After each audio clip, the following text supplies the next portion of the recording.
Ang bagyo ay pansamantala, pero ang katapatan ng Diyos ay hindi nagbabago. Natapos na ang bagyo, umupa, tahimik na ulit ang paligid. Salamat sa Panginoon, iningatan at niligtas niya tayo. Tunay siyang mabuti at sumasagot sa ating panalangin. Amen? Kapag may mga bagyo, pagbaha, isa sa mga naalala natin yung kwento ni Noah. Di ba nagkaroon ng malawakang pagbaha? Ngunit si Noah ay hindi pinabayaan ng Diyos dahil siya ay nanindigan sa kanyang pananampalataya. Talagang wala siyang takot na hinarap ang pagsubok na yon.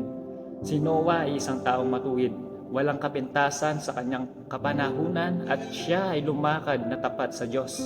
Kaya nga sa verse 1 ng chapter 8, napakagandang verse, ngunit naalala ng Diyos si Noah. Grabe, di ba? Dahil sa kanyang pagiging matuwid, walang kapintasan at tapat na pamumuhay sa Diyos, naalala siya at hindi pinabayaan. Binigyan siya ng instruction kung paano gawin ang barko, maging ang pamilya niya ay niligtas ng Diyos. At pagkahuba ng baha, nangako ang ating Panginoon Diyos na hindi na muling sisirain ang lahat ng buhay sa pamamagitan ng baha. At itinakda ang baghari bilang tanda ng kanyang pangako. Simpleng paalala lang ng Diyos, kung tayo ay mabubuhay ng matuwid, tapat sa Kanya, kapag may dumating na pagsubok, hindi niya tayo kakalimutan. Kaya sa oras na to, gusto kong isipin mo, ano ka kapag may bagyo? Anong ginagawa mo? Lumalapit ka ba sa Panginoon?